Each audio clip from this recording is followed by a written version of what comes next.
Thanks for tuning in. Ham Talk Live will be on the air shortly. Please stand by.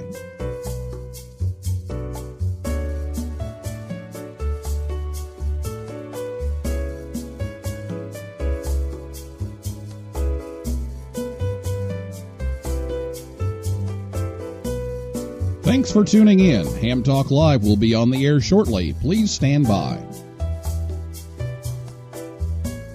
This episode of Ham Talk Live is brought to you by Tower Electronics. For connectors, cables, and more, call 920-435-2973 or visit pl-259.com. And by ICOM. Heard it, worked it, logged it. Visit www.icomamerica.com/amateur for more information about ICOM radios.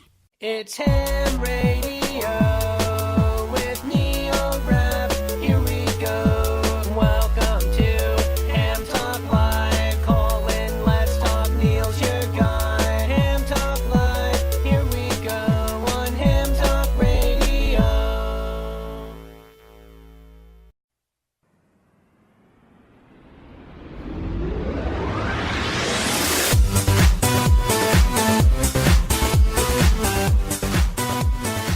Hey, good evening, everyone. It's time for Ham Talk Live. It's episode number 154, Working Portable Events, recorded live on Thursday, February 28th, 2019. I'm your host, Neil Rapp, WB9VPG. Thanks for tuning in to another episode of Ham Talk Live. We're back. If you missed us last week, we'll tell you what was going on there, but that was scheduled, and we're back tonight, and we've got Sean Kutzko, KX9X, with us tonight to talk all about working portable and some ways to make that fun and interesting and some ways to make that easier, so we'll talk about that.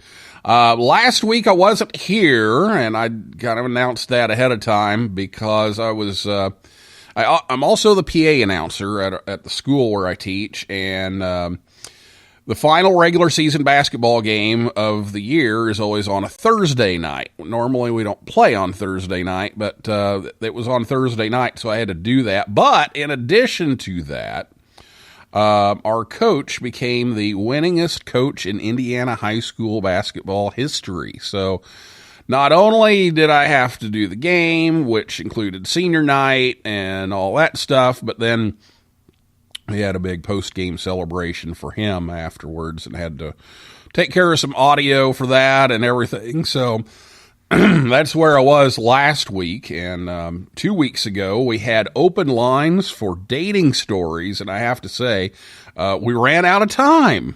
There were so many people calling in and sharing their stories. So thanks again to Val, NV9L, for suggesting the topic, and everybody who called in. And I forgot to mention at the end that the kids in my school club said that they want to have a special event station at the wedding with Julie and I. So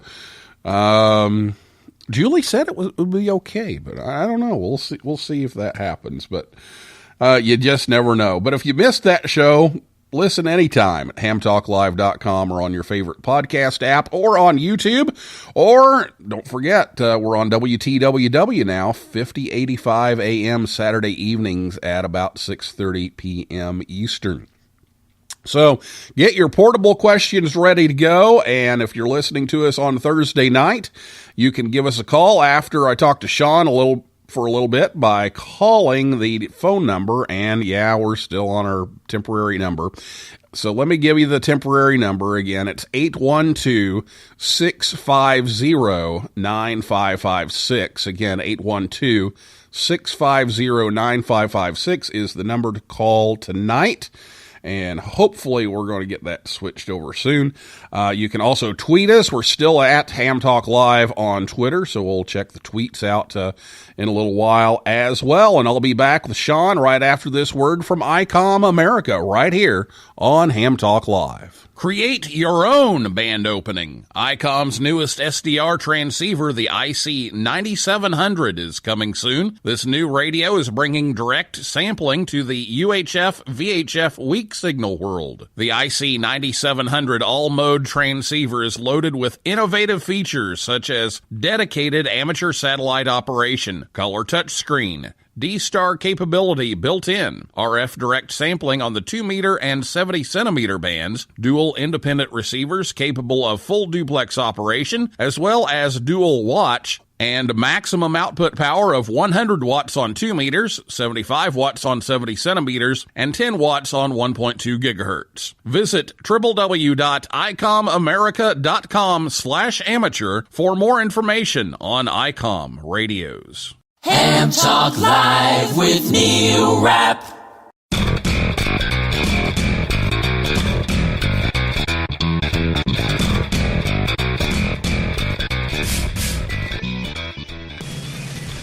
Welcome back to Ham Talk Live. Thanks to ICOM America for sponsoring the show once again tonight. And check out their deals and that IC9700 coming soon, so be sure to check them out. ICOMamerica.com/amateur is where you will find them on the web. And my guest tonight, once again, is Sean Kutzko, KX9X. He's the former contest manager and media and public relations manager at ARRL. Sean enjoys portable operations, satellites, and QRP. He's an avid DXer and has had the chance to be the DX several times. Sean's been licensed since 1982 and is originally from Central Illinois and attended the nearby University of Illinois. After being on staff at ARRL for 10 years, he's now a public relations and communications consultant, and he works over at the Mark Twain House and is the owner of a company called QRP Baking. So, Sean, welcome back once again. Hey, Neil, it's good to be back on the show. How you doing? I'm doing all right. Got a little sinus stuff going on, so if I have to do that a few times, you understand why. But I completely understand. So does QRP Baking have like stuff available for like portable operations? Well, a lot of baked goods are very tiny and could fit into a small backpack. So I think we could probably work something out. It's actually called QRP Bakery. And what's going on with that real quickly is the Connecticut legislature, the Connecticut state legislature just passed a law allowing certain types of baked goods to be made in a home kitchen. Certain any type of baked good that does not involve anything that can spoil or require refrigeration, you can sell it in very limited circumstances if it's made from a home kitchen. So I'm just starting to explore all of that. So stay tuned. Maybe you'll have some nice cookies and loaves of bread that you can get from me through the QRP Bakery. So we'll see how that plays out. Yeah, that might fit well with Wimplota. It could be. Although you might get the folks for Walmart parking lots on the air. I have a feeling that there are a lot of like Little Debbie snack cakes that are consumed during that. So probably yeah. So. Well, enough of that. Let's talk about some of these portable operating events, and we are actually going to talk about Wimplota here in a little bit. But let's talk about some of these, and let's talk about some reasons why our listeners should go portable to operate and how to do that. Well, I think, most hams are probably familiar with Field Day, where everybody, goes out on the fourth full weekend in June and operates either solo or with your club and, get your equipment outside of your home QTH and go set up in a park or, someplace like that. So I think most hams have experienced that kind of portable operating, but there are a lot of reasons why portable operating can become a major component of the way that you enjoy amateur radio. There are a lot of external noise sources that are cropping up at various parts of the country. You know, if you live in a home that's next to a factory or a store or something like that, you might have an external noise source, power line noise, things like that. So being able to take a station out to a park or someplace that's away from those noise sources, if you can't eliminate the noise source yourself, you can take a smaller station and go set up away from those noise sources and enjoy the hobby. You can, I personally like the idea of just being able to go out and set up portable somewhere for the sake of testing your deployment skills. If you're interested in emergency communications and emergency preparedness, making sure that you have the equipment and the skills to go set up portable quickly will be very beneficial if you're actually ever called into service to do something like that. It's a great way to get some exercise. You go out and you can go hiking on a trail up to a mountain summit, row a kayak out to an island. So there are a lot of different reasons why portable operating can become a major focus of the way that you enjoy the hobby. And that's what happened to me. Many years ago, I lived in rural Illinois, and I had a 70-foot tower with a lot of stations up, and life changed course, and I ended up downsizing all of that and moved out to Connecticut and started working at the league. And housing out here is a little bit more expensive than it is in rural Illinois, so I've been living in apartments for quite a while, and I don't really have the ability to put an antenna up here in the apartment. So my entire focus of how I enjoy amateur radio changed because the way that I live changed, and I wasn't going to simply go QRT and not get on the air anymore, so I had to come up with a new strategy. And what I found was being able to operate portable and have a small station that I could take anywhere really became a much more simplistic but enjoyable way to stay on the air. And I found now that I actually prefer that style of operating to having a big tower and giant antennas. Don't get me wrong, that's always fun. It's nice to be loud, especially if you're in a contest or trying to work a rare country on HF or something like that. But the simplicity of a small station that you can take anywhere is tremendous fun. Absolutely. And, it's a situation that a lot of people are in. If you want to get on HF, you may not be able to put up any antennas, or if you do, you're going to have to hide them really well. And it's just a way to do that. And I find that, you got me started on this whole satellite thing on this show about 2 years ago. And what I'm finding is I spend more time doing that in the car because I can use that time while I'm in the car. And, I have a limited amount of time, and I don't always have time to just go, sit on the radio for a couple of hours. But by going out in the car, I could be, driving somewhere, and maybe I pull over to grid line, or maybe I just keep on driving and get a few contacts on a satellite, and it works really well. And it specifically talking about satellites, we were talking about a small, simple station, and it's hard to beat the simplicity of being able to get on an FM satellite once you get a little bit of experience under your belt. A handheld dual band Yagi in one hand and a handy talkie that can be on 2 meters and 70 centimeters at the same time. That's a pretty small station. It fits in the backseat of your car. And for satellite work, you're not reliant on the band being open. You know when the satellite is going to pass overhead, so you can predict your activity time. And at least for now, the satellites are low enough in orbit that they only pass overhead a maximum of about 15 or 20 minutes. So you can, as you said, you can be out doing other things with your day, and then a satellite will pass overhead, and you can enjoy amateur radio for 15 or 20 minutes at a time and hand out the grid square that you are currently in, or work people in other grid squares to add to your total. So it's an enjoyable way to have like this micro experience of amateur radio wherever you may be. Well, you talked a little bit about the gear for satellite, so let's talk about having the right gear. That can make things a lot easier. So, what do you suggest for HF?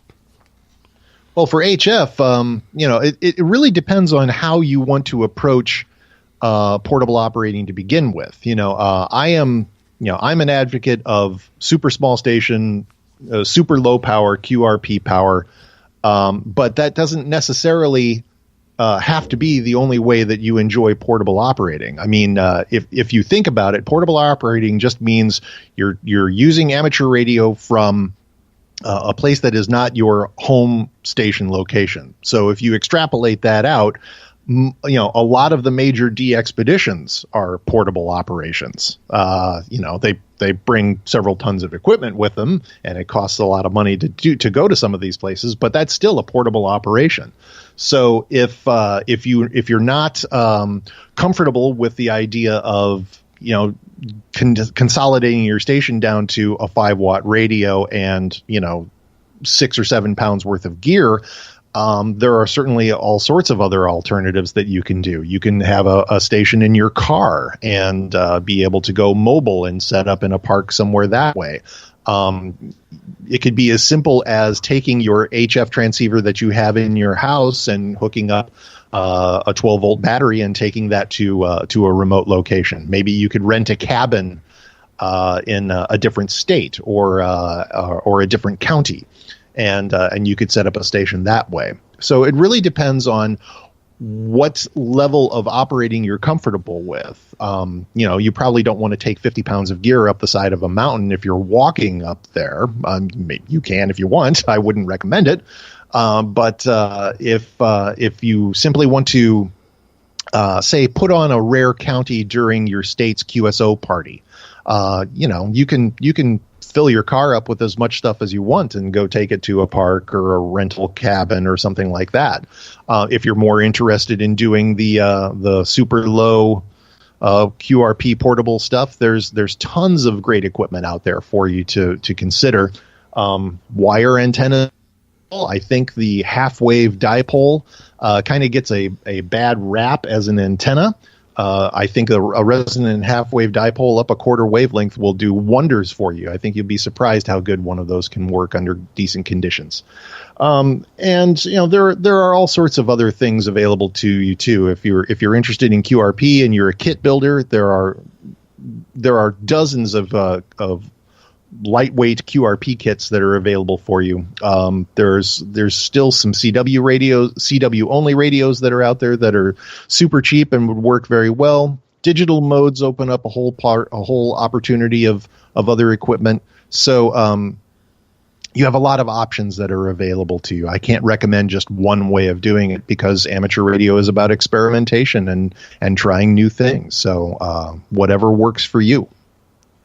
Now, what about power? I know the picture you sent out promoting this episode, you had one of those battery charger things. I've got one of those that are cool. You use that to power your HF rig? You can. The portable car starters work as a decent power supply in a pinch. There are dozens of other power sources that you can use. You can go solar if you have a solar panel and a charge controller. You can use sealed lead acid batteries that are pulled from emergency power supply sources from maybe your computer's IT team has some of those that they have to rotate out of operation for where you work to keep your IT system up and running. The lithium polymer batteries are fantastic if you're interested in super lightweight stuff. You can get a deep cycle marine battery at any one of your automotive or farm supply stores. So you have a lot of options for you in terms of power. It really comes down to, again, how much equipment you want to take with you out into the field, how much weight you are willing to lug around, and what your style of operating is going to be. If you're going to be in one place for a weekend, the needs for power are going to be a little bit different than if you're going to try to operate from, say, a mountain summit for summits on the air. for a few hours, where you're trying to keep weight down to a minimum. So again, it really comes down to what your style of operating is, how long you're going to be at a location, and what your tolerance is for weight and lugging equipment around. Okay. Well, what about bands and modes? Now, we talked about HF, we talked about satellite. What are some of the bands and modes that are more portable friendly? Well, it's hard to argue against the benefits of being able to get on 40 meters, especially if you're interested in digital modes, or if you're doing one of the operating events such as Parks on the Air or Summits on the Air or the US Islands Award or things like that. 40 meters, even during the day, you're going to have a whole lot of fun. A dipole is not too far out of reach, especially if you can get a portable mast to elevate it in an inverted V configuration or throw it over a tree. There are end-fed wire antennas that work very nicely as well. So 40 meters is a great band for HF portable operating. You'll have a lot of fun with it. Certainly, if the higher bands are open and you're interested in working more DX, 20 meters, I don't think we're going to see too much action out of 15 or 10 anytime soon, at least for long haul DX work. But it does, talking about those bands segues nicely into the VHF and UHF bands as well. I'm a big proponent of enjoying 10 meters and 6 meters during the summer sporadic E season. And if you're not familiar with sporadic E propagation occurs in the summer months here in the northern hemisphere between roughly May and, say, late August.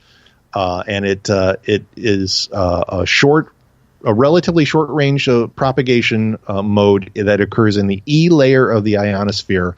And on 10 meters and 6 meters during the summer months, the band will open even during periods of low sunspot activity. It's not completely reliant on the 11-year sunspot cycle in order for it to work. So during the summer months on 10 meters and 6 meters, sporadic E propagation will allow you to communicate anywhere from 750 to 1,500 miles out, which, that's a whole lot of fun if you're set up in a park and you've got a simple dipole thrown into a tree.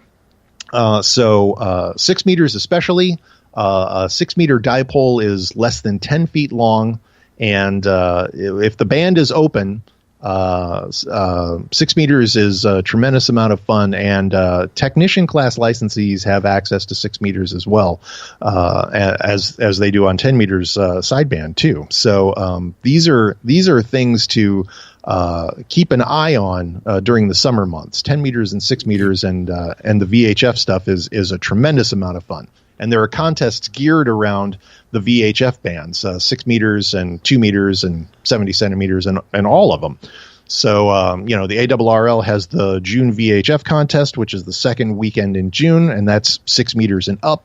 CQ has the VHF contest in July. So there are operating events that are geared towards the summer sporadic E season.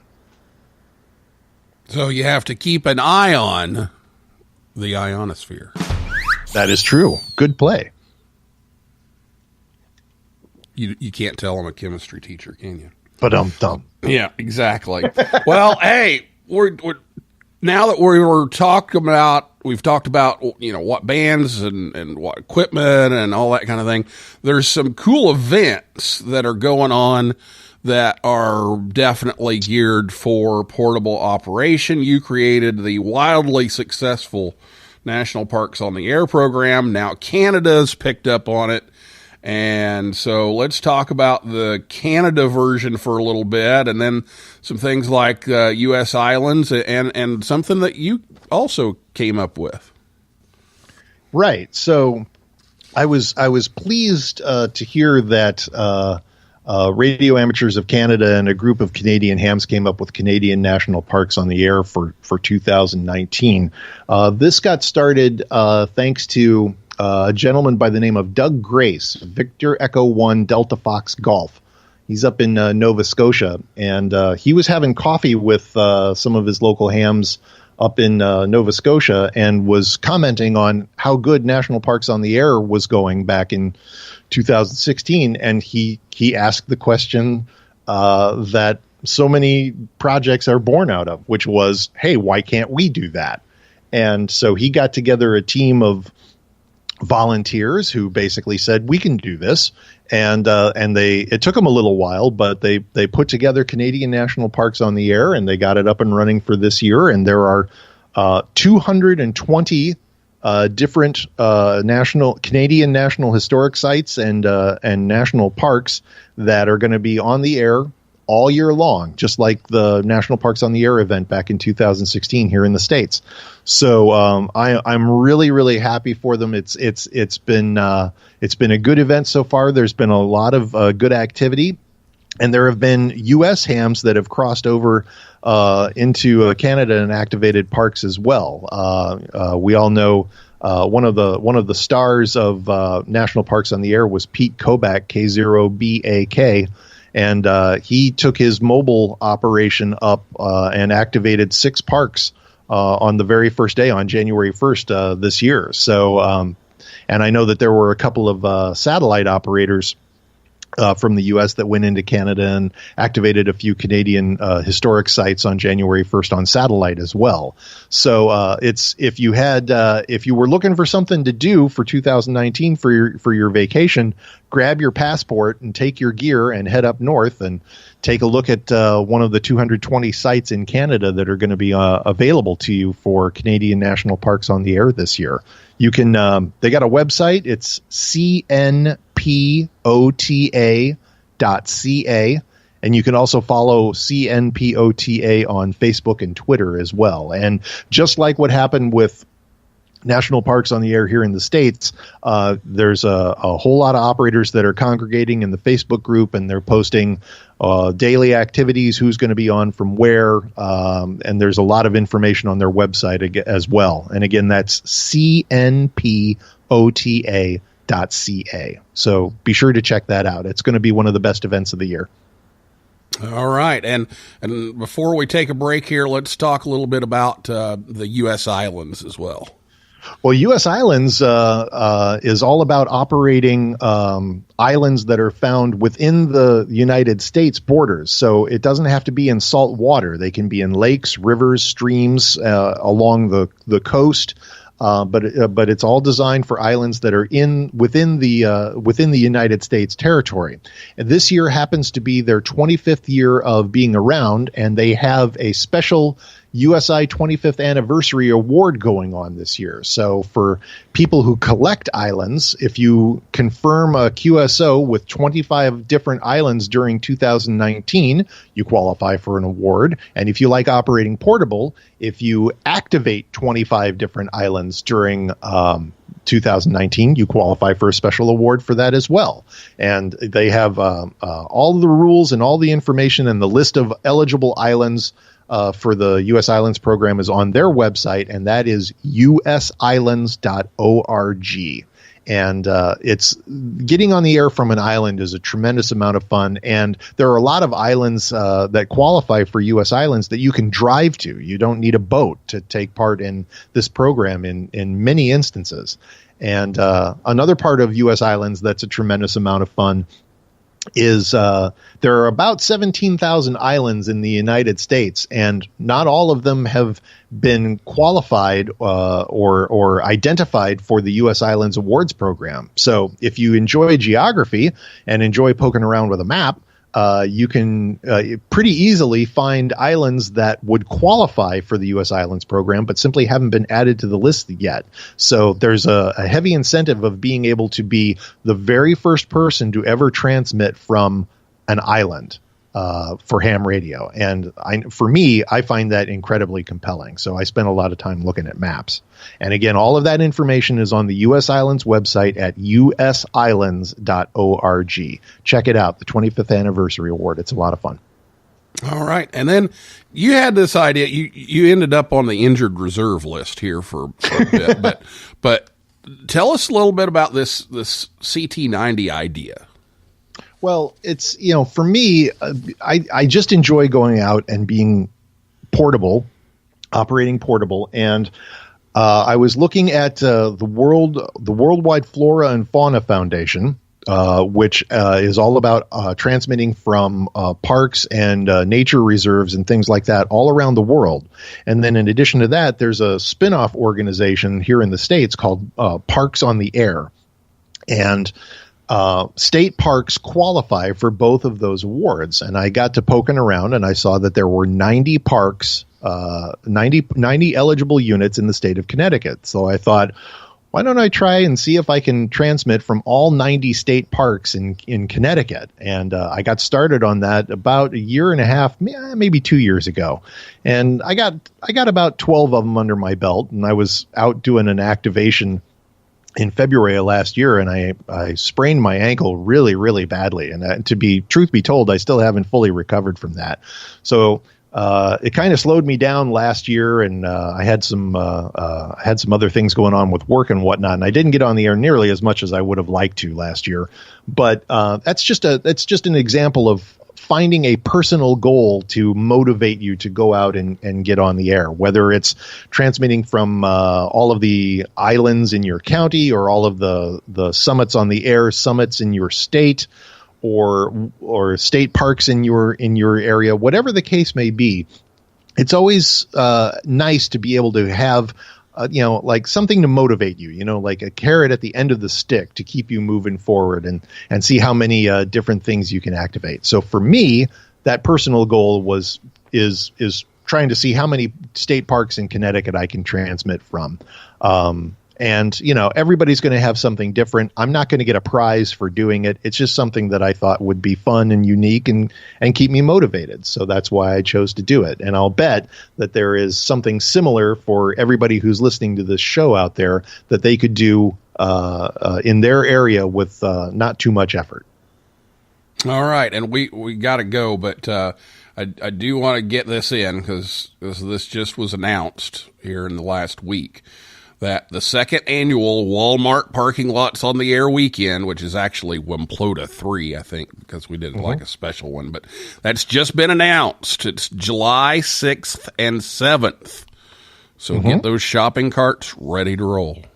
Walmart Parking Lots on the Air for satellite operators is like it's a remarkably cool idea, and it makes total sense because Walmarts are everywhere.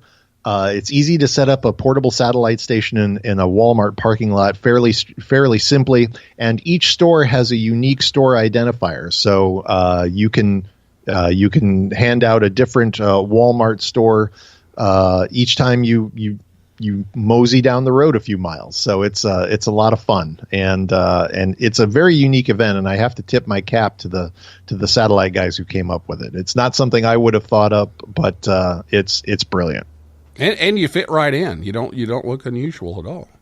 Nope, not at all. Even when you're wearing black and green pajamas in the middle of morning opening, Exactly. There you go. All right. Well, we got to take a break. We're going to come back, and we've got a lot of questions coming in already. So we're going to get to those and talk about some more portable operations right after this word from Tower Electronics right here on Ham Talk Live. Is this getting serious? I think so. Well, how do you feel about it? Just imagine if you hadn't run out of PL259s. Just imagine if your connectors weren't from Tower Electronics. Consider the sophisticated quality of connectors from Tower Electronics. Their silver-plated end connectors are so good, they've even been used on the International Space Station. I'm not so sure why I ever used any other PL259s. Mine are better. Besides, you deserve the best. You know I love you. Don't be caught without PL259s. Visit Tower Electronics at a Hamfest near you, or visit them online anytime at pl-259.com, or call 920-435-2973. They also have ham sticks, mobile antennas, and meters, too. See the whole catalog. Go to pl-259.com. Tower Electronics, the ham's dime store since 1978. Join the conversation. Give us a call at 812-NET-HAM1. That's 812-638-4261. Now, here's more Ham Talk Live.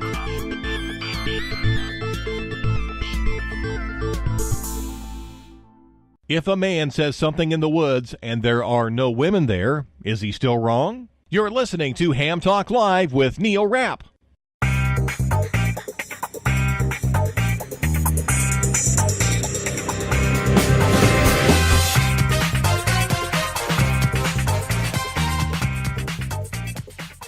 Thanks again to Tower Electronics for bringing you Ham Talk Live. Coming up this weekend, they're in Cave City, Kentucky on March 2nd. Then they'll be in Toledo, Ohio, March 16th, and March 30th, Sevierville, Tennessee. Or you can visit them anytime at pl-259.com.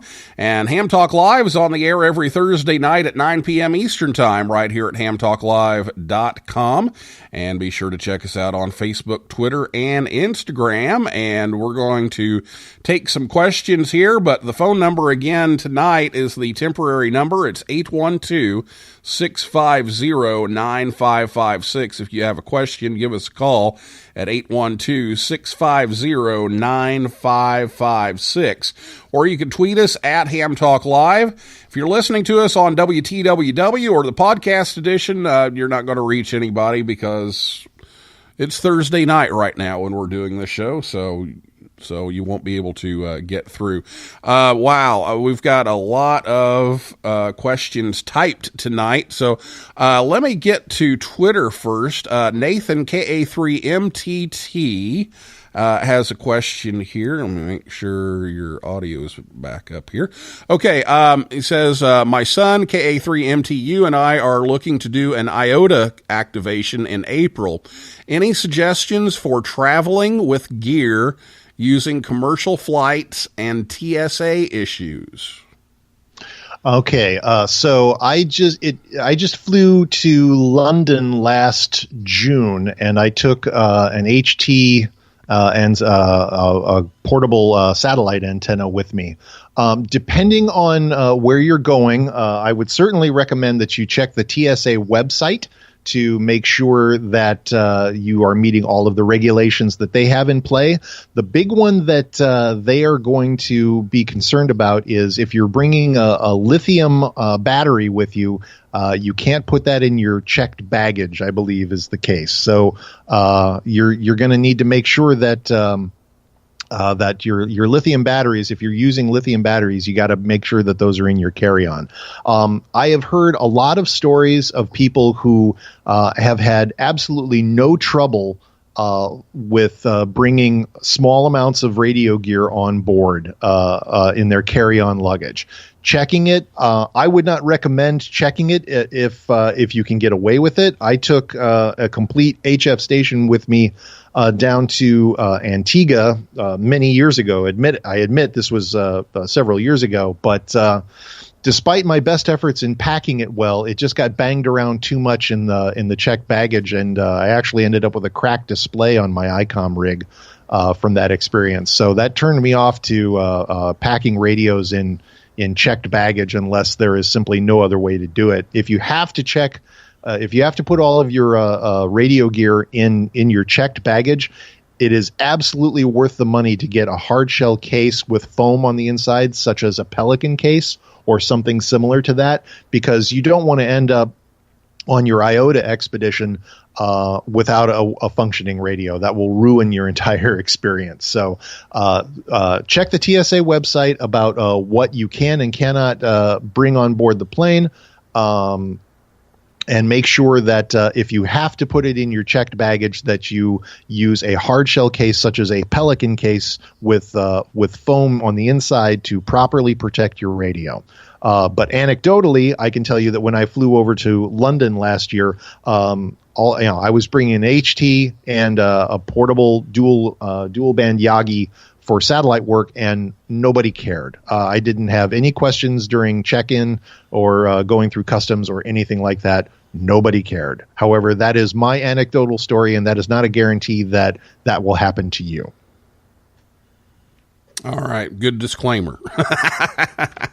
And we've got some advertising to do here, because it just so happens that in 2 weeks on this program, Dan Henderson's going to be on, and we're going to talk about traveling with your gear, and more specifically, licensing issues. So if you're crossing borders, going into other countries, and dealing with some of those licensing issues, I'm sure we'll talk a little bit about, traveling with your gear and this kind of thing, but the main focus is going to be on the licensing bit. So tune in 2 weeks, and we'll get you caught up on all that. I would strongly recommend to anybody who is considering operating in a different country to tune in and listen to Dan's take on this. He's the regulatory affairs manager at the league, and he's been dealing with operating and licensing issues in different countries for U.S. hams and ARRL members for a very, very long time. He knows what he's talking about. All right. Well, there you have it. So tune in 2 weeks. That's March 14th. We'll have that program on. Chris AA4CB says hello, and Nathan Chris. K9 CPO, which I haven't heard from Nathan in a while. He wants to know what you would suggest as a good CW paddle key for portable ops. Oh boy. Gosh, that's, there's no one answer to that. It depends on what your operating style is. For somebody like myself who enjoys the super lightweight station, I want a paddle that is going to be as lightweight as possible. And for me, and if I'm operating under those conditions, I really like the Palm paddle that was manufactured, I believe, in Germany. Which was a teeny tiny paddle. It was about 3.5 inches long, completely encased in aluminum. You could pull the paddle elements out of this aluminum protective case and operate. And then when you were done operating, you could slide the paddle portions back into this aluminum case. But unfortunately, they went out of business and they're not being made anymore. And so I really hope that one of the manufacturers steps up to the plate and comes up with something like that for the portable lightweight QRP operations, because it was a fantastic paddle. But there are plenty of times, especially if I'm doing operating in my car, I'll just I've got an old bencher chrome paddle that is in almost every ham shack in the United States. And I lug that thing out and I set it up on a clipboard and put it in my lap and operate with that. It's not the lightest weight solution, but one thing that is nice is because it's not lightweight, it doesn't slide around all over the place. So I don't have to use my second hand to hold the thing in place while I'm sending, which you have to do if in a lot of cases, if you're operating portable with super lightweight gear. So, if you've got an extra paddle lying around, I mean, the benchers or the Vibroplex or the Bengali, if you want to take your Bengali paddle out with you portable, all of those will work just fine. There are certainly other options as well. I encourage you to experiment and find the proper fit for the kind of operating that you're doing, how much weight you want to bring, and whether or not you're comfortable having the thing slide around or not. Okay, very good. Next one, Robert, KE4AL, says, enough about Sean. Is Jarvis in the studio? What's his take on portable operations? How long has he been activating parks with Sean? And what is his most memorable portable op that Sean would be too embarrassed to mention? Well, let's see. Okay, so for those who don't know, Jarvis is a tiny stuffed alligator that I have had with me for probably 30 years now. I've had him. He's kind of like my portable operating mascot. He's been on every major portable operation that I've done since the early 1990s. I don't even remember where I got him anymore. But he's kind of like the mascot for all the stuff that I do. We gotta keep this light and fun. So he comes with me on all of my trips. What does he think about it? I think as long as he gets fed, he's probably okay with anything. There's a great photo I took a couple years ago in August of 2017. I went roving through 10 or 12 grids around some Great Lakes in Ontario and Michigan and Ohio. And he certainly enjoyed Tim Hortons coffee. I'll say that. Oh yes, the Tim Hortons. You gotta do that. But you can get that at Dayton though too. You can. Yep. Yep. Dayton has Tim Hortons. So. But there is something very special about having Tim Hortons coffee in Ontario. I will say. Well, yeah, that would be fitting. So as far as what's the most memorable portable op that I would be too embarrassed to mention? Well, let's see. From Jarvis's standpoint, I think I was doing a park for my CT90 project last fall. So this would have been the fall of 2017, and I was set up next to the Farmington River here in Connecticut while I was operating a little dinky state park with a trail system in it. And I thought it'd be nice to get a photo of Jarvis next to the water, and poor guy fell in. I don't know how that happened, but I don't think he was very happy with me that day. Well, I guess the closest I had was it a year or 2 years ago? I guess it was 2 years ago. We had Flat Hammy. We had the Ham Talk Live mascot, and you could take pictures with Flat Hammy. So it was kind of the same idea. Kind of the same thing. Yep. Yeah. Okay, we got another one, and I don't see a call sign here, so I'm not sure who this is. But the classic satellite question, and he says for soda too, Arrow 2 or Elk? Well, they both work very well. The Arrow the Arrow 2 is my personal choice, just because I enjoy having the ability to rotate each band separately, because on an Arrow the 2-meter antenna and the 70-centimeter antennas are 90 degrees out of phase, so if one is horizontally polarized, the other one is automatically vertically polarized because they're on a square mast. But I know Fernando NP4JV down in Arizona is a huge Elk user, and he has great success with them. I know Clayton W5PFG has used Elks with great success. He's one of the best satellite operators out there. I don't think there's any one answer to that question. They both work exceptionally well. Okay, there we go.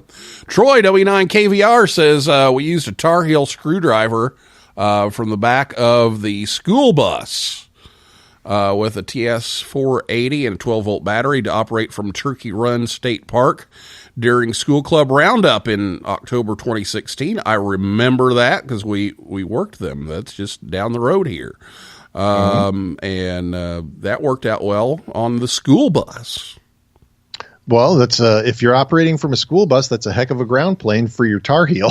That's to me that's just one of the beauties of operating portable is you can rig up almost anything and get us, and the RF is going to go somewhere and you're going to work some folks. Troy mentioned that he was doing this during the School Club Roundup. That's fantastic. We've talked a little bit about some of these awards programs that are geared toward portable operating, but you really don't even need to have a reason to do portable operating. You can just go do it for the sake of doing it. Go set up in a park somewhere enjoy a nice sunny afternoon. Maybe run a special event station. You can create a special event station for any event, whether there's something going on within your town, maybe your town's celebrating an anniversary, or it's the 4th of July or Labor Day parade or something along those lines. I know that there were one of the slides that I used to use in my presentation for portable operating was for special events was the Texas Armadillo barbecue. So you don't need a reason for a special event, and it gives you a wonderful excuse to get out and enjoy ham radio and interact with the public and show folks what ham radio is about, and have fun in a low key, low stress endeavor. And maybe even a special event station for a wedding. You could do that if you want. I would recommend that the groom steer clear of that. Yeah, I guess I better. Also, better make sure that it doesn't get into the sound system. That too. That could be problematic. That might be a that might be a deal breaker. Troy says, it was good timing. He had a geology field trip. And so they were on this geology field trip, which happened to fall right in the middle of School Club Roundup. And so it's like, well, we're not going to be able to operate School Club Roundup unless we just take it with us. So that's what he did. Many years ago, I was finishing up college and I was taking a field botany class, and we went on an overnight trip to some park in central Illinois and identified various plant species while we were out. And I took my ICOM 745 out into the field and threw a wire in a tree, and everybody was absolutely fascinated with it. So, I had fun. The folks in my class got to see ham radio up close. They, most of them had never even heard of it at that point in time. So, all sorts of little opportunities like that exist to get the word out about amateur radio and do a little one-on-one, if not outright recruitment, maybe just some consciousness raising and public relations. There you go. Well, we've got through all the questions that have come in, and we're already 5 minutes over, and I don't want I don't want to keep you too long here, but you did mention that, you were going to mention some ways to make portable operating even more fun. And besides Jarvis, you have anything to add here before we hang it up for the night? I would say the biggest thing that you can do is get one of your friends involved and make it a team effort. Do a contest from a rental cabin, do a state QSO party as a mobile from your car and activate a couple of different counties. Do something like I was talking about earlier with my project CT90, where you try to activate a certain number of units that are in your area. The US Islands program is going on this year. You get points if you get a special award if you can transmit from 25 different islands in 2019. That's a very reasonable goal. So check out their website and check out the websites of all of the other programs that we talked about here, and give yourself an incentive to go out and operate, make an attainable goal, bring a friend with you, and keep it fun, because that's really what all of this portable operating stuff is about. It's about having fun. All right. Well, sounds great. Thank you so much for coming on. It's always a pleasure to have you on, and I'm sure it won't be long until I'll be on your email account again saying, "Hey, Sean, can you come back on the show?" I'd be happy to do it. Any quick note: if you heard something in here that you wanted more information about, or if you want to ask me a question about portable operating outside of the show, I'm happy to answer any questions. You can reach me at kx9x@yahoo.com. You can also follow me on Twitter and Instagram at Sean Kutzko. That's SeanKutzko. Okay, very good. Oh, and Chris mentions Florida State Parks on the air is also coming. Yes, it is. Soon. Check out all of the events in your state. Get online, do a web search for your state, and then the phrase ham radio, and you'll find a lot of different on the air events that are going to be taking place in your area. All right, very good. Well, we're going to end it there, but thanks again for coming on, and good luck with the baking and the CT90. If you get back into that again, and all that you're doing, we appreciate you being here. And I don't know, I'm thinking QRP bakery items for Wamplota. It could very easily happen. I'll have to reach out to the organizers and see if we can muscle in on that Little Debbie contract.